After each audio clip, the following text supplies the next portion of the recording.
Bonjour à tous, amis investisseurs. J'avais un petit problème de son sur mes vidéos et je pense que c'est réglé. En tout cas, si c'est pas vraiment réglé et que vous voulez plus fort, vous me le dites, hein, mais je crois que c'est bon là, on m'entend un peu mieux. Bon, il s'en est passé des choses depuis la dernière vidéo. Alors il y a plein de choses à dire évidemment.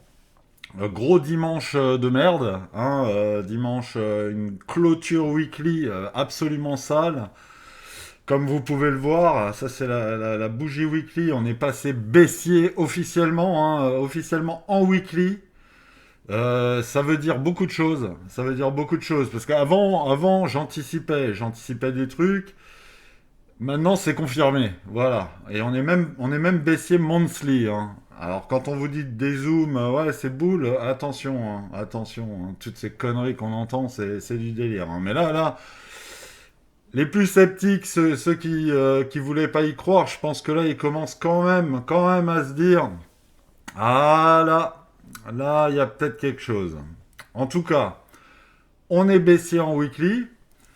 J'avais un scénario qui s'est invalidé, hein, ma distri, j'ai effacé tout le bordel. J'avais mis BC, AR, ST et un saut possible, mais là le saut il est vraiment allé trop bas, hein. C'est plus vraiment une distri là, quoique sur le rebond, ça ferait un saut assez violent. Un saut c'est sign of weakness, signe de faiblesse. Mais là, waouh. Alors on a comblé le gap complètement. D'ailleurs, je l'ai effacé, hein, je l'ai effacé, mais il est comblé complètement, hein. Le CME, c'est réglé. Il y a encore de la FVG au sud, hein. Il y a de quoi faire. Maintenant, on a ce gap-là, le petit rectangle là. Donc, on va sûrement aller le chercher. Ça pue, ça pue, ça pue, ça pue, ça pue, ça pue. Sur Ether, le diamant. Bon, on n'est pas allé à 1400, hein. Et là, on rebondit un peu. J'avais ma ligne à 1777. Hein, c'est par là. On peut le voir là, 1777. Je me souviens plus pourquoi je l'avais mis. On a méché juste en dessous. Hier j'avais des ordres à 1840. Je les ai virés. J'ai mis des ordres à 1770 vers 22 heures en me disant vas-y, 1770. Et je suis parti me coucher et j'ai fait non, non, et j'ai supprimé. Et j'ai aucun regret, hein. Il serait passé là et c'était le bottom provisoire, rien à foutre, hein. Il y a un truc que je sens pas là. On va développer, hein, mais voilà. C'est baissier, c'est pourri, c'est de la merde. Alors, qu'est-ce que ça veut dire? On passe baissier weekly. Baissier weekly, ça veut dire beaucoup de choses. Ça veut dire que la smart money, elle capitalise à la baisse. Ça veut dire aussi que les institutionnels ont commencé à se barrer. On peut très bien le voir sur XRP. XRP, c'était un push institutionnel, ok? Accompagné évidemment par la smart money, hein. C'est la smart money. Quand je dis smart money, c'est BlackRock, c'est voilà, les institutionnels, c'est les banques, c'est le gouverneur du Nebraska, c'est voilà. Mais la smart money, c'est vraiment argent illimité, hein. Les mecs qui manipulent et le dollar, l'euro, ils ont trop de thunes. Et ça n'a rien à voir avec le gouverneur qui dit on a débloqué 2 milliards, hein. Les autres 2 milliards, ils disent attends, on va se servir. Et puis il y a les retail, hein. Il y a les retail, et les retail, et bah, ils sont encore dedans et ils attendent et ils se disent qu'est-ce qui va se passer et voilà. Nous on anticipe les mouvements, donc ça c'était une distrie, ça se voyait, hein, comme le nez au milieu de la figure. Alors je sais que on vous dit des trucs. Il y a plus de Bitcoin sur Binance, le choc de la rareté, la cyclicité, pour citer. Alors, la cyclicité, c'est un truc que Vincent Gann y porte, tu vois. Alors, moi, j'adore Vincent Gann, hein. Mais je suis pas d'accord avec lui. Le cycle, là, on peut pas le comparer, hein, c'est pas possible. Et c'est plus les mêmes loulous, hein. Il y a plus les mêmes personnes qui sont sur le marché, hein. Donc, moi, le cycle, mais que dalle, en fait, hein. On est passé de Choco Pops, la charte de Choco Pops, on est passé à Amazon. Donc, quelque part, tu peux pas te dire, on va faire les mêmes cycles avec des intervenants totalement différents et avec des vrais bandits, hein, comme je vous disais. Comment schématiser? Parce que c'est facile de dire la smart money, le machin, le truc, hein. Bon, j'ai un petit schéma un peu complexe, mais peut-être que les débutants, tout ça, ils pourront mieux comprendre ce que c'est la smart money, ce que c'est les institutionnels et qu'est-ce que c'est vraiment les retail. Je vais vous montrer ça là tout de suite. Alors, bon, c'est un peu compliqué. Voilà. Les retail, donc c'est les schtroumpfs, ok? Il y en a beaucoup, il y en a une centaine, voilà. Institutionnel, c'est Azrael, hein, c'est le chat. Il a une meilleure position et puis il peut niquer les retail, il n'y a pas de souci. Ils sont moins nombreux, là en l'occurrence il y en a un, mais on peut considérer qu'il pourrait y avoir deux, trois chats, hein, voilà, dans les proportions. Et puis la smart money, c'est Gargamel, voilà. Il donne des coups de pied au cul du chat, des coups de balai, et il veut niquer les schtroumpfs. Voilà, voilà, en gros, ça c'est bon, c'est un peu compliqué comme concept. Le smart money, hein, c'est BlackRock, c'est Vanguard, c'est Loulou là, hein, voilà, hein. Donc le problème, c'est qu'on vit dans un monde où les retail, ils lisent les schtroumpfs et ils se disent ah ça se termine bien, et que le vrai monde, Gargamel, il se tape la schtroumpfette, voilà. Et c'est ça, il faut revenir dans le réel, ok? Donc là, c'est vraiment important, il faut revenir dans le réel. Gargamel, il est en train de capitaliser à la baisse. Qu'est-ce que ça veut dire? Ça veut dire qu'il va faire des thunes en faisant tomber le prix. C'est mystérieux, hein? On se dit, attends, comment il fait? On pourrait le faire en timant le marché. C'est-à-dire qu'une baisse, elle se fait jamais en ligne droite, une hausse ne se fait jamais en ligne droite. Même si ça ressemble quand on est en weekly et qu'on dézoome. En 15 minutes. En 15 minutes, on voit des hausses, des baisses, des voilà. Donc la Smart, comment elle capitalise à la baisse?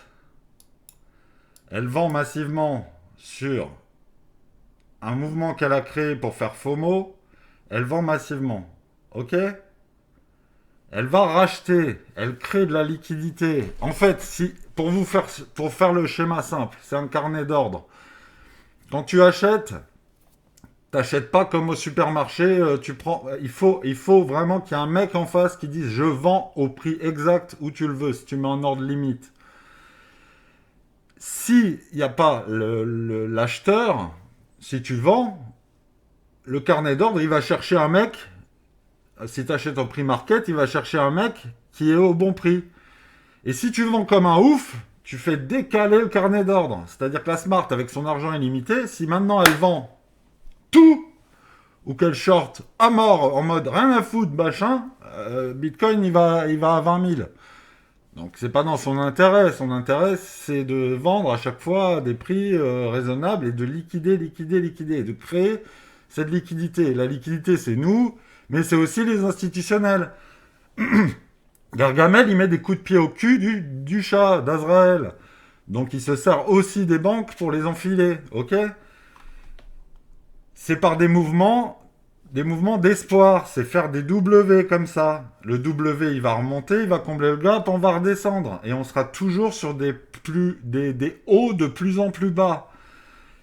Comme c'est elle qui a le pognon et qui crée la liquidité et qui crée les mouvements, elle sait exactement où elle met ses ordres. Donc elle va acheter tout en bas. À chaque fois, elle va revendre en haut. Elle va racheter plus bas, revendre en haut, mais avec des hauts toujours plus bas. Et donc, elle capitalise à la baisse. Et c'est pour ça que quand tu lis des âneries sur des sites, sur Twitter, mais qui vend? Mais qui vend? Mais qui vend? Mais là, c'est la Smart, c'est les institutionnels aussi, quand ils commencent à faire les bilans financiers et qui se disent ah putain XRP, là on commence à prendre un gros risque. Il y a un risque de récession, mon gars. On sort nos positions. Ah, les institutionnels, c'est même plus dangereux parce que quand ils paniquent les institutionnels, ils font pas les choses intelligemment comme la Smart. Donc ça coule d'un coup. Et alors si les retail paniquent, alors là mon gars, on va à zéro. Donc la capitulation, elle se fait sur le temps. Les retail, il y en a toujours qui vont être solides. Il y a les mains de diamant, ils s'en vantent, ils sont contents. Ça fait 6 ans qu'ils ont du Cardano. Ok mec, t'es au top. C'est toi qui empêche le prix d'aller à zéro. Mais je pense pas que tu fasses beaucoup de pognon dans ce milieu, ok? Donc là, l'avenir est sombre, hein, voilà, hein, je pense que ça y est, hein, là, on est clair. Hein, il peut se passer des choses, hein, ça peut être une manipulation level 2, voilà, parce que il y a quelque chose qui me gêne. Alors il y a quelque chose qui me gêne, c'est le côté récession qui arrive. Donc j'ai retiré mes ordres, j'ai mis des ordres insane. Je sais pas pourquoi je les ai mis pour retenir les prix et après je tracerai les droites. Tu vois, j'ai mis Tao à 161 $, j'ai mis Solana à 79 $, c'est parce que c'est les cibles les plus pertinentes.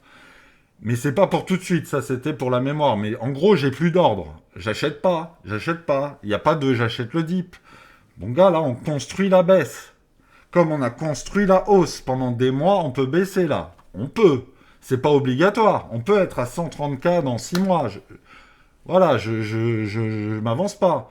Mais moi, je joue pas ça. Hein. Je joue pas ça du tout. Parce que la géopolitique, les douanes, la récession qui va arriver aux États-Unis, c'est pas la récession qui arrive au Luxembourg. Hein. C'est la récession aux États-Unis. Quand c'est arrivé en 2008, la récession aux États-Unis, ça a mis des tartines au monde entier.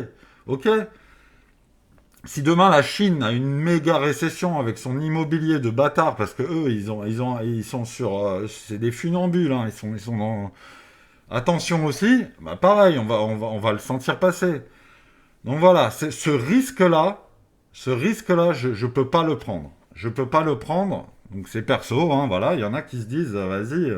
Et j'étais prêt à le prendre parce que je me disais, la récession, elle peut arriver à la fin de l'année. Jouer à 72 000, ça peut, allez, on peut monter à 130, qui sait.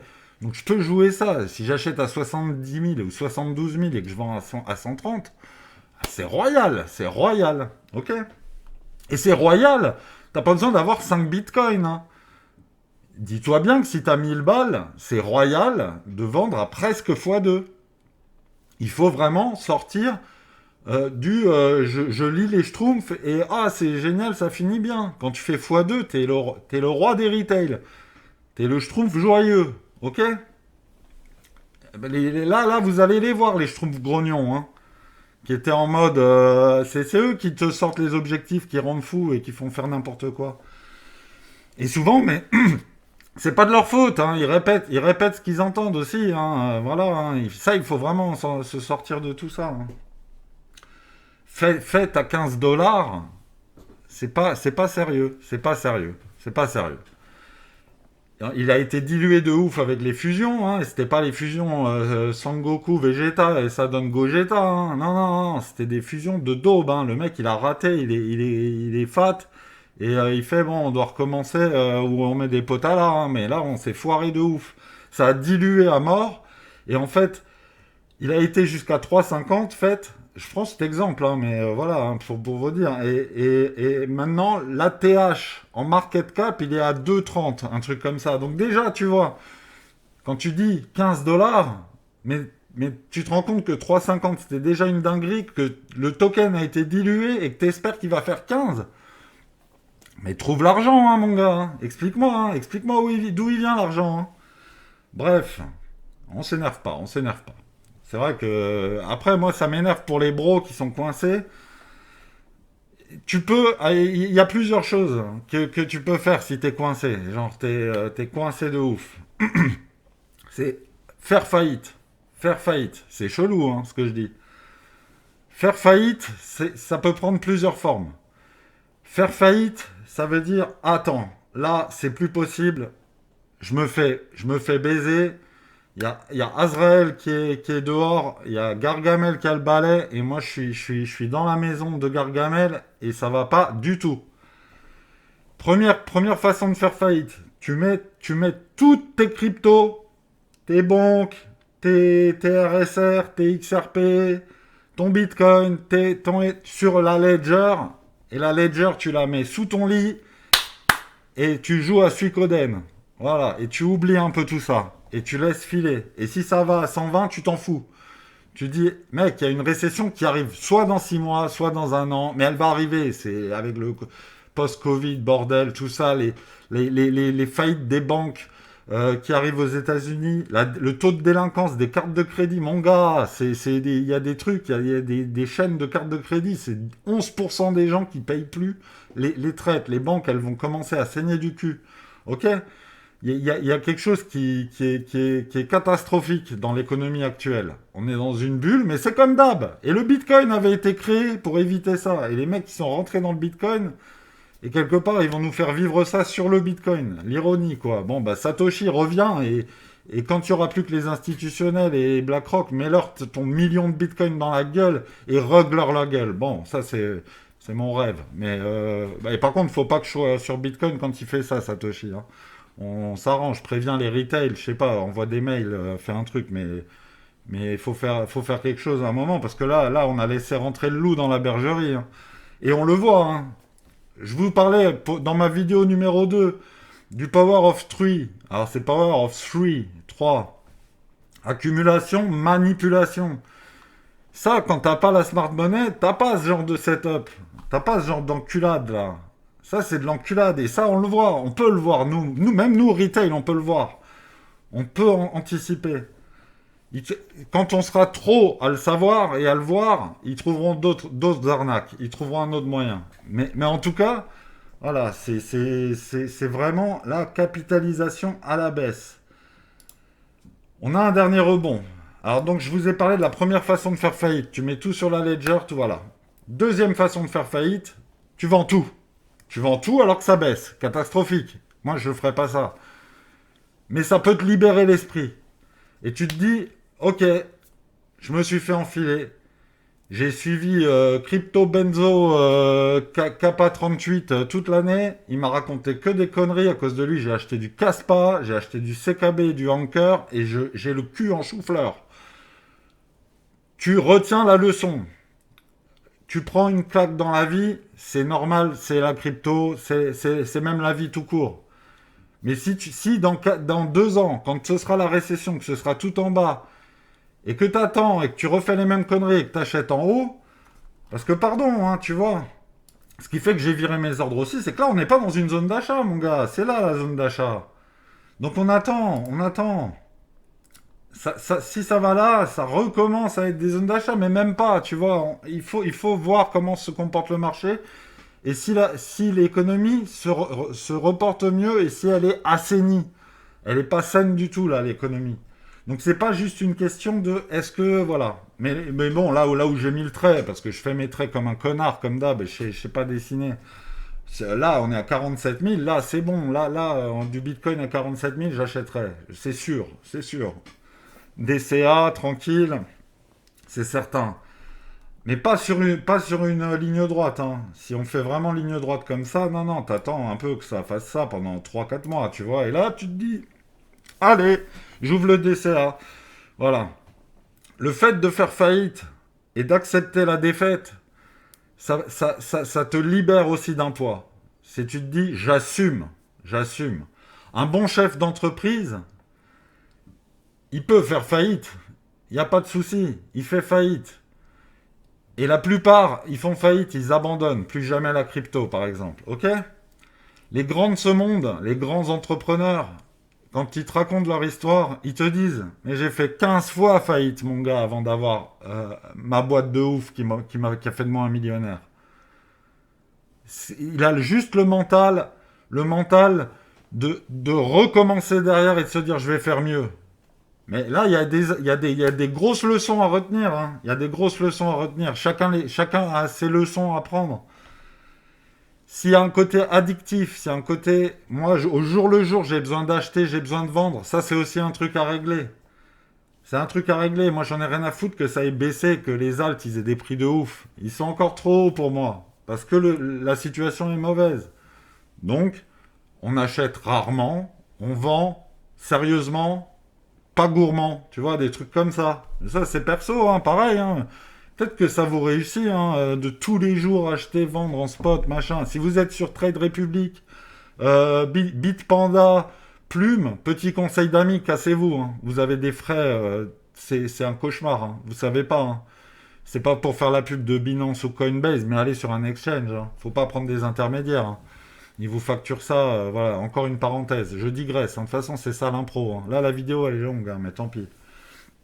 Et le mindset dont on nous parle tout le temps, le mindset, c'est pas être optimiste. C'est pas être un holder qui est là, non, moi, je pense que la tech, ça, c'est pas le mindset. Le mindset, le vrai mindset, c'est le mindset du ghetto. Faut être dans le ghetto, mon gars. Ça veut dire, t'es pingre. T'es pingre. Genre, hey, toi, tu vas pas me la faire à l'envers, tu me baisses pas. J'achète pas cher, ok? Deux, faut être parano. Faut être parano. Ouais, c'est chelou. C'est chelou. Là, moi, je suis parano, mais inverse. J'ai un billet très vert. Et je me dis, est-ce qu'ils seraient pas en train de me la faire à l'envers en mode, ils vont aller à 120. Mais comme on est dans une zone de toute façon qui est pas intéressante, vas-y, va à 120. C'est pas mon problème. J'ai aucun regret. J'aurais pas acheté. J'aurais perdu une opportunité, mais trop dangereuse, l'opportunité. Donc, accepter. T'as pas acheté. Ça monte. Et alors? Et alors, moi j'achèterais dans une vraie bonne zone. Et je vivrais le bull run du plus bas possible. Ouais, parce que là, le bull run, il est fini, hein, pour moi. Je donne ma pensée, hein, mon sentiment. Voilà. Et le mindset du ghetto, c'est ça. Parano, radin. Soyez radin avec vos thunes. Quand tu vas au resto avec des potes, il faut pas être radin en mode moi je prends de la flotte, ils prennent des martinis. Mais quand c'est ta thune et tes investissements et que t'es solo, mais sois radin, mon gars. C'est toujours trop cher. C'est toujours trop cher. Et tu te dis pas, j'achète et j'espère. Et j'ai le bon mindset, je suis optimiste. Non, non, non, non, t'es radin. T'es radin, t'as envie d'avoir le bottom. Voilà, et tu rateras des trains. Tu rateras des trains. Mais l'autre mindset, c'est pas grave. J'attends. Voilà. Donc là, courage, hein, courage à tous les bros hein, qui doivent soit faire faillite, soit... bah, en tout cas, si vous êtes holder, ne laissez pas sur les exchanges en mode qu'est-ce que je fais? Mettez sur la clé, oubliez, revenez dans 2 ans, surveillez un peu, changez-vous l'esprit. Vous vous êtes fait avoir là. Hein. Vous vous êtes fait avoir sur les alts. Hein. Les alts, c'est un cauchemar. Hein. Les alts, c'est un cauchemar. Alors pareil, là, ça peut être prise de liquidité. On va au 189. Ah mais non, mais c'est pas 189, c'était 198 que j'avais target. Attends. Ah bah putain, on les a touchés. Hein. On a touché les 198.